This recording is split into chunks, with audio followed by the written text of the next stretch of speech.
Eric Wyrick. I'm the Concertmaster of New Jersey Symphony. I'm here with my good friend and colleague, J.P. Jofre, to talk about our upcoming New Jersey Symphony concerts. The first one is on February 26th at 8 p.m. at Count Basie Theater in Red Bank, New Jersey. And the next is February 27th, 3 p.m. at NJ Pack in Newark, New Jersey. JP is a wonderful and accomplished composer, as well as an amazing instrumentalist. And we've played together quite a bit now, and we've had such a great time playing together. We're going to play J.P. Jofre double concerto for violin and bandoneon, and there will be an excerpt following this to give you a flavor of some of the excerpt from the concerto to give you a flavor for the piece. The conductor for the program is Jose Luis Dominguez, and also on the program is Ferenc Overture, Tchaikovsky Symphony No. 6, Pathétique.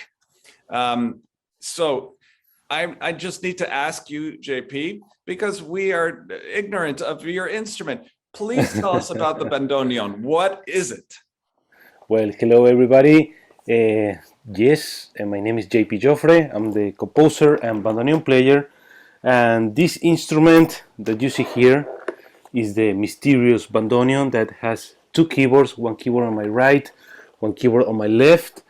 And it's an instrument that it was invented in Germany in the late 1800s, and it became very popular in Argentina, and around in the 1920s it became the main voice of tango music, the music of my country.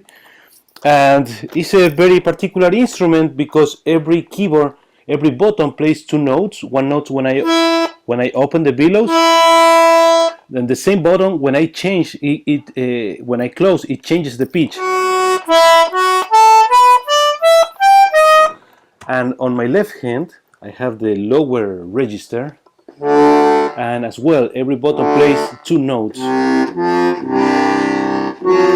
So we have to practice four keyboards, two keyboards opening and two keyboards closing, and that's one of the most exciting and I would say interesting things about this instrument. Oh my, I mean, we've been playing together for some months now, and I did not know all this information about your instrument. And what's phenomenal about the bandoneon is it produces an enormous amount of sound, and it's a very dramatic instrument. It can open up to such a degree. And yes, look at that. And we played in a huge church in San Antonio, Texas, and it sounded as if it was an organ. It really lit up the entire hall. It's so spectacular. Yeah. Well, it was actually invented to play religious music in the poor churches of Germany, and that's why when you play in a church, it sounds really powerful and very similar to an organ. Yes, that's what I experienced. So, JP, your compositions is your compositional style and language is so unique. And tell me a little bit about the roots of your education in music. You mentioned tango. Tell us about how you got started and where, how did you get to where you are as a composer? Well, yes, I would say, and mainly one of the most beautiful things was to be able to grow up with my grandparents, that they were very into tango.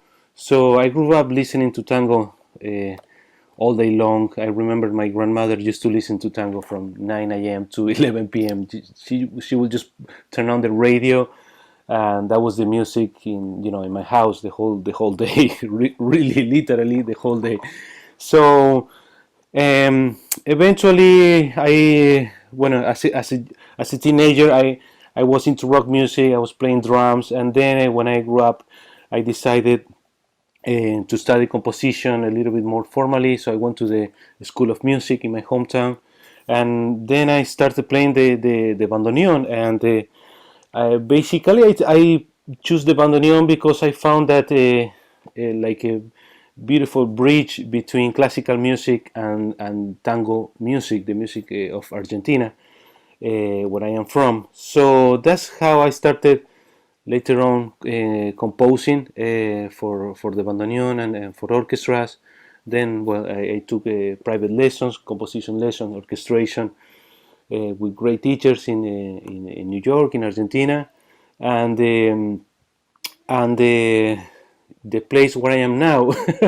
I would say the most important thing is being creating like an original voice and original music that really helped me a lot, and collaborate with incredible artists as you, Eric, that at the end of the day, those are the ones that support my music and recommend my music, and that's how I got to start playing all over the world.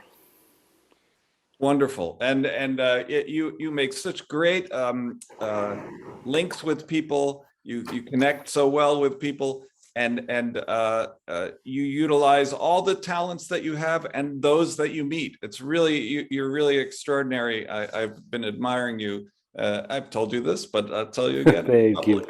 So, and I admire you. and I thank you so much. JP is now in Korea, and it's a morning interview for him. It's a late night interview for me, and with all the time change, we can't do many takes on this. So I'm going to say thank you so much for joining us, and I look forward to seeing you when you come to town and we start rehearsing again for these concerts in late February, 26th and 27th. JP, thank you so much for your time. Thank you, Eric. I look forward seeing you all, and thank you to the New Jersey Symphony Orchestra for having us. It's going to be fantastic. Bravo.